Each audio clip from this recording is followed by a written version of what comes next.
Salam sejahtera dalam Kristus, Shalom, dan kita bertemu kembali dalam pertemuan perkuliahan agama Kristen. Hari ini kita sudah memasuki pertemuan ke-11 dengan topik menciptakan kerukunan antar umat beragama. Sasaran pembelajaran untuk pertemuan ini adalah yang pertama adalah tentang konsep kerukunan antar umat beragama, yang kedua adalah bentuk-bentuk kerukunan beragama, yang ketiga adalah menggali sumber Alkitab tentang kerukunan antar umat beragama. Yang keempat adalah membangun argumen tentang pluralisme agama sebagai persoalan teologis. Yang kelima adalah peran agama atau peran umat beragama dalam mengembangkan kerukunan antar umat beragama. Baik, sementara kita akan melanjutkan dengan tujuan dari kita belajar pertemuan ini atau tujuan dari pembelajaran membangun atau menciptakan kerukunan umat beragama adalah yang pertama, akan menumbuhkan sikap sabar, tangguh, dan pembawa damai. Dan berikutnya adalah kita akan belajar atau kita akan bisa menunjukkan sikap hormat kepada orang lain dalam hal ke berbagai agama, suku, dan budaya. Dan yang ketiga adalah menanamkan bersikap peduli terhadap sesama manusia. Terus kita juga akan memiliki atau menjadi orang yang bersikap terbuka untuk bekerja sama dengan semua pihak dalam rangka mendatangkan kebaikan bersama. Dan yang selanjutnya adalah mengevaluasi kerukunan antar umat beragama secara real dewasa ini atau di lingkungan kita. Dan yang terakhir adalah kita harus bisa menciptakan kerukunan antar umat beragama. Nah, sekarang kita masuk ke pertama adalah tentang apa itu konsep kerukunan. Konsep kerukunan itu di Indonesia itu adalah menjelaskan bahwa kita tahu bahwa Pancasila menyediakan ruang terciptanya kerukunan antar umat beragama. Yang berikutnya adalah kerukunan yang dikehendaki adalah kerukunan yang autentik dan dinamis. Kerukunan otentik adalah kerukunan lahir dari penghayatan iman masing-masing.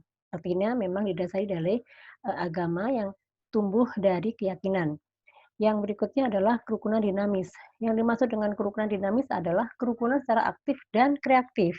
Artinya bahwa kerukunan yang dibangun dengan setiap orang akan aktif dan memiliki kreativitas dalam membangun hubungan yang dinamis, harmonis dengan antar agama yang berbeda. Dan yang konsep kerukunan yang lain adalah membahas tentang kerukunan yang tidak mengurangi dan membatasi, melainkan justru mengembangkan kebebasan beragama. Artinya bahwa kerukunan itu harus didasari oleh saling menghormati dan memberikan kebebasan dalam kita menganut atau beragama. Nah, tapi kita juga perlu tahu bahwa ada beberapa kerukunan yang tidak diharapkan. Banyak orang rukun, banyak agama-agama, tetapi yang tidak diinginkan dalam kerukunan itu adalah munculnya konflik. Ya, jadi seringkali orang itu memandang bahwa perbedaan itu akan memunculkan konflik. Tapi tidak demikian bahwa dengan perbedaan kita menciptakan kerukunan yang menciptakan kedamaian, tetapi kita harus menghindarkan dalam bentuk apapun seperti konflik. Terus yang kedua karena ada tujuan tertentu. Tujuan tertentu itu biasanya lebih bersifat individual atau pribadi untuk kepentingan sendiri. Dan yang ketiga adalah kerukunan yang harus dibayar dengan hilangnya perbedaan dan kebebasan. Rukun atau bersatu atau saling bersama tetapi menghilangkan batasan-batasan perbedaan. Artinya kita tidak bisa beribadah, kita tidak menghargai, tidak memiliki toleransi yang tinggi, sehingga itu yang disebut bahwa kerukunan harus dibayar dengan hilangnya perbedaan dan kebebasan. Itu yang tidak diharapkan. Nah, bentuk-bentuk kerukunan antar umat beragama itu sebetulnya banyak sekali yang sudah dilakukan di Indonesia khususnya. Ada dialog, ada studi kasus, ada kerjasama sosial, ada kunjungan silaturahmi, dan lain-lain. Dialog ini seperti kita ketahui adalah dialog antar pemuka agama dalam menyelesaikan suatu masalah. Studi kasus itu biasanya belajar pendalaman tentang agama-agama. Itu kan banyak sekolah-sekolah teologi yang membahas tentang studi kasus agama. Melakukan kerjasama sosial, artinya bersama-sama melakukan kerjasama untuk kepentingan sosial atau masyarakat. Nah, itu sudah terjadi contoh yang real ya hari ini kita hadapi adalah kerjasama sosial antar umat beragama. Tidak lagi memandang eee, agama A, agama B, agama C, tetapi mereka bersatu, kita bersama-sama bersatu melawan Covid dengan dengan mengedepankan kepentingan bersama.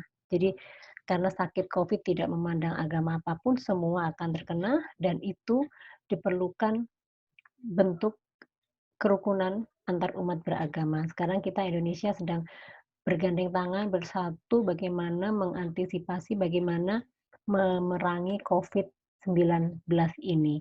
Nah, kunjungan silaturahmi adalah saling mengunjungi. Contoh, kalau misalnya kita merayakan hari besar, biasanya saling mengunjungi atau sebaliknya, saling bersilaturahmi dan sebagainya. Itu adalah program kerukunan umat beragama yang sudah, berpuluh-puluh tahun diterapkan di Indonesia.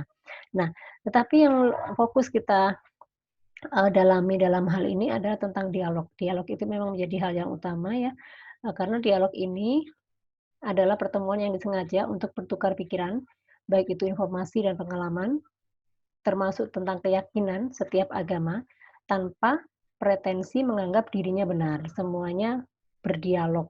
Mereka memiliki atau membahas satu persamaan dalam setiap agama itu untuk kebaikan. Nah, sementara dialog sendiri ada 2, yaitu dialog formal dan dialog informal.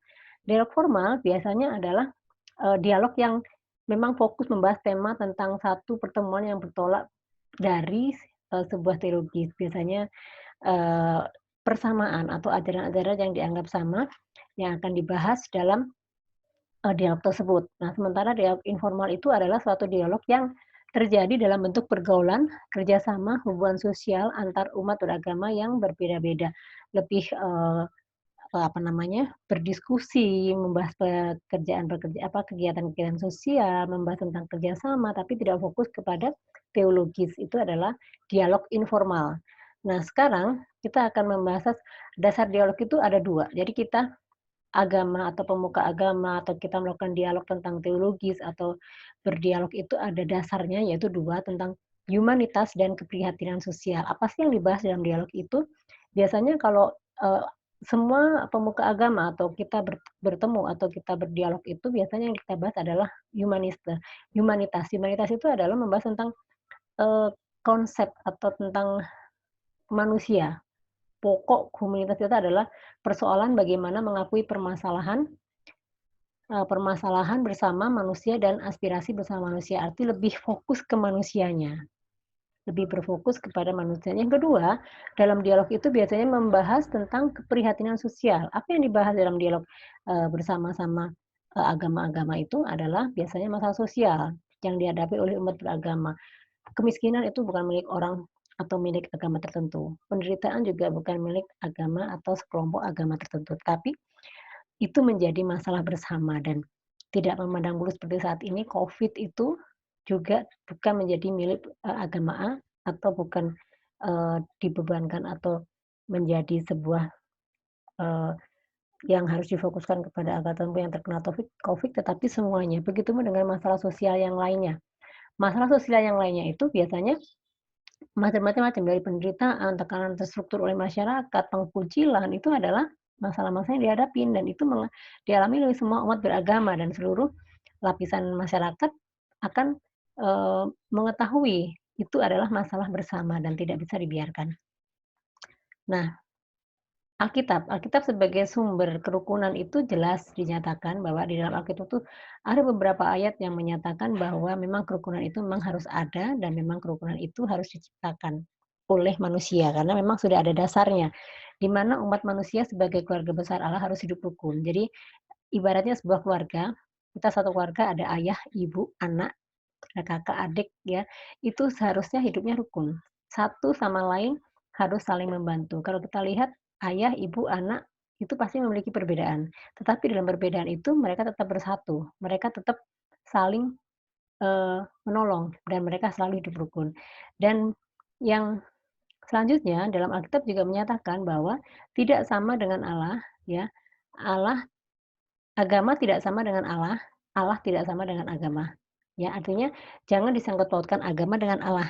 Allah itu adalah pencipta, jadi tidak bisa disamakan atau tidak jadi patokan bahwa agama tertentu itu menjadi sesuatu yang benar, yang akhirnya memecahkan kerukunan umat beragama. Alkitab dari sikap melihat agama sebagai tujuan itu menjadi tujuan yang tragis. Artinya gini, agama itu menyebabkan perpecahan. Jadi agama itu seringkali menyebabkan perpecahan. Nah, tetapi Alkitab tidak memandang itu, artinya Alkitab itu berusaha bagaimana agama atau seseorang yang memiliki agama itu tidak terpecah, tetapi melainkan bisa hidup rukun. Sekali lagi, agama dicatatkan bahwa agama tidak sama dengan Allah dan Allah tidak sama dengan agama. Nah, seperti kita ketahui bahwa semua agama punya kitab suci, semua agama punya, apa namanya, acuan.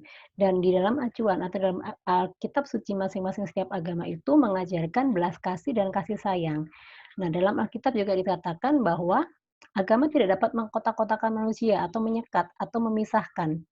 Ya, jadi agama itu tidak mengelompokkan, dalam Alkitab jelas dikatakan bahwa agama itu tidak menjadi kelompok tertentu dan tidak memisahkan manusia kelompok ini atau kota ini dengan negara ini tuh, dibedakan dari sebuah agama, tidak. Tetapi sebaliknya Alkitab menghendapi manusia berpikir eksklusif.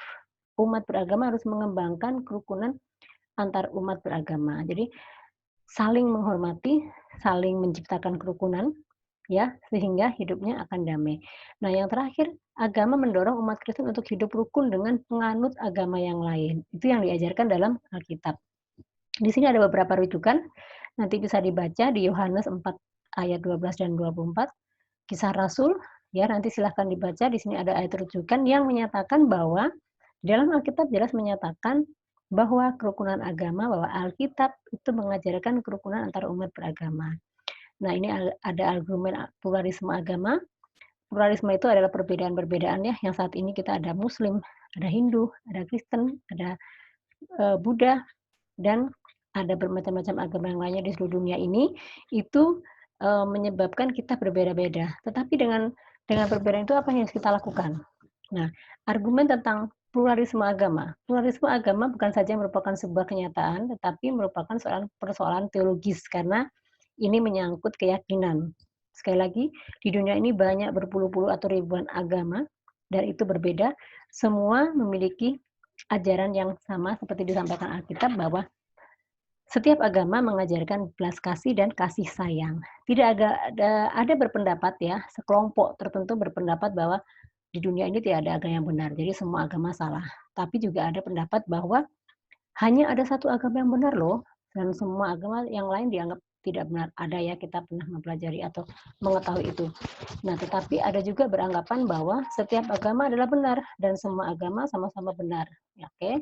Dan yang terakhir, hanya satu agama yang benar dan semua agama mempunyai andil dalam kebenaran agama yang dianggap benar. Ini adalah argumen pluralisme. Jadi sekali lagi kita tahu ada kelompok agama tertentu menganggap dirinya agamanya benar, tapi ada juga yang bersifat netral, enggak kok semua agama itu benar, semuanya agama itu baik karena memang mengajarkan kebaikan.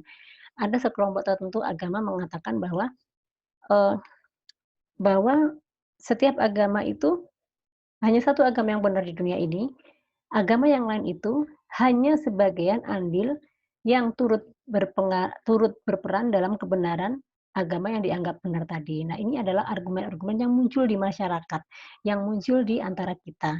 Tetapi bagaimana kita menyikapi pluralisme? Pluralisme itu perbedaan atau bermacam-macam, perbedaan. Nah, ada 3 model hubungan antar umat beragama. Yang pertama konfrontasi, ada koeksistensi, dan pluralisme. Ini adalah model-model hubungan, eee, antar umat beragama atau hubungan untuk kerukunan umat beragama. Dulu ya, agama itu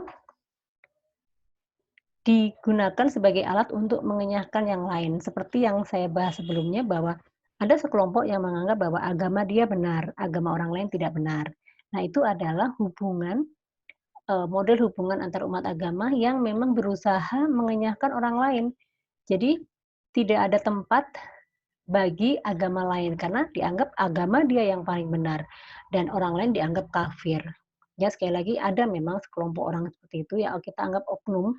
Kelompok orang itu berarti kelompok itu berusaha membangun hubungan yang konfrontasi, membangun hubungan antar umat agama itu menganggap orang lain tidak penting, agama orang lain salah, bahwa agama dia yang benar, dan orang lain atau agama lain itu kafir. Itu adalah model hubungan yang konfrontasi, hubungan yang berusaha memecah belah atau menyalahkan orang lain. Nah, satu lagi hubungan yang kedua adalah model yang kedua adalah koeksistensi, di mana kita hidup bersama, tetapi tidak ada kebersamaan. Kita sering bekerja sama, tetapi sebenarnya tidak ada interaksi. Ngobrol-ngobrol aja, tetapi dialognya tidak ada yang sejati. Karena maksudnya gini, eee, karena kita berkebutuhan tapi tidak berpikir bahwa ini untuk kebaikan, ya. Kita bekerja sama tapi kita mengabaikan agama, kita tidak mengutamakan kebersamaan, kita tidak mengutamakan hubungan atau mengarah kebaikan, tetapi kita ya hanya ya bertemu saja, banyak seperti itu.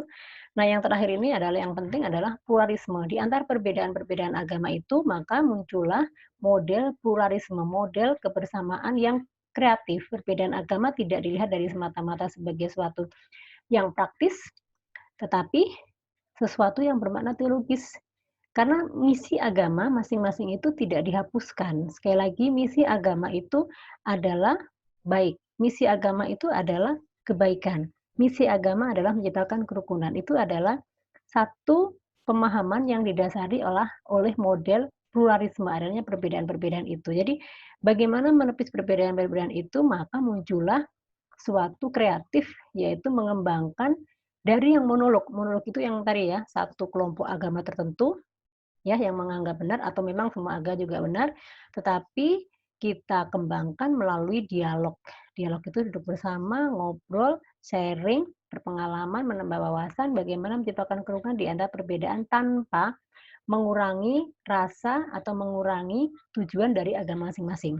Sekali lagi agama juga punya tujuan masing-masing, tetapi dengan pluralisme ini saling menghormati, saling menghargai, dan saling mengembangkan antar umat beragama. Nah, 3 posisi dasar beragama itu tadi ada 3, eksklusif agama, inklusif agama, pluralisme.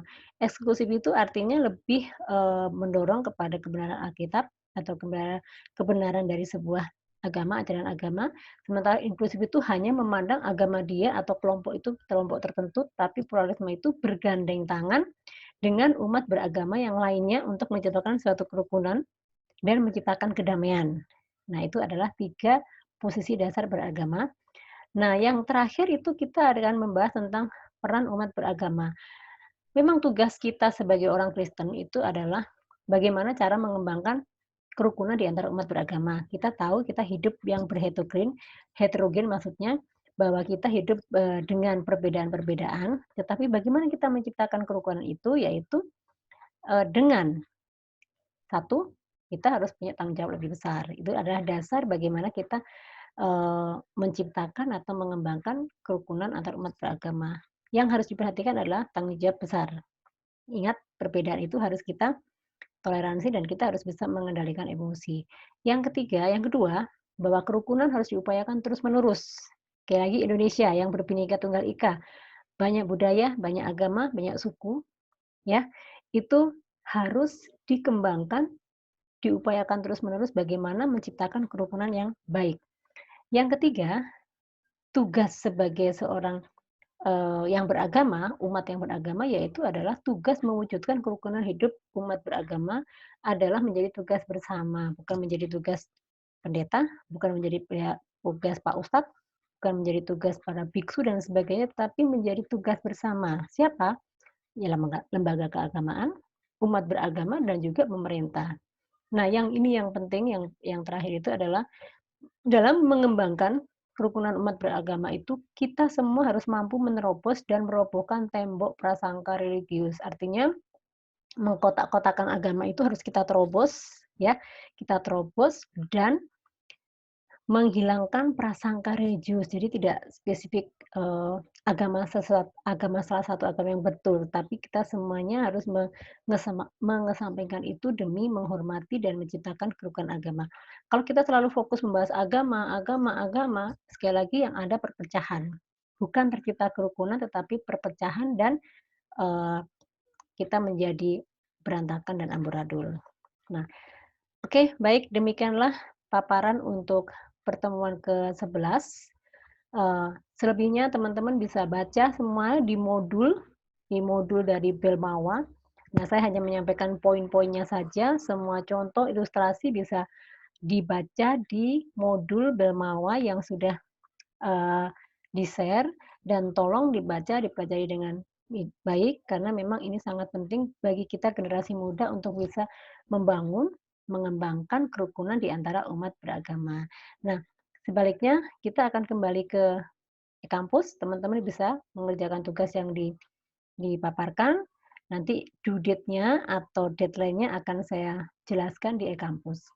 Baik, semoga pertemuan ini, materi ini memberikan manfaat yang baik, menjadikan kita sebagai umat Kristiani lebih bisa menjadi contoh teladan bagaimana kita membangun, kita menciptakan kerukunan antara umat beragama, walaupun kita berada dalam minoritas.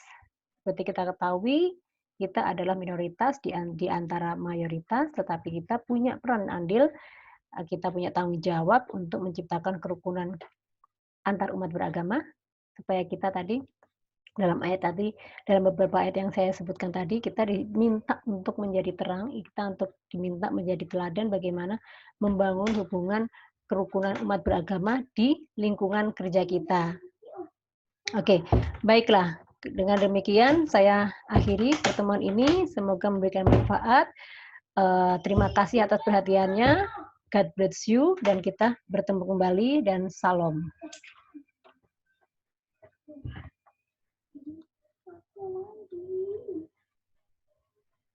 Thank you.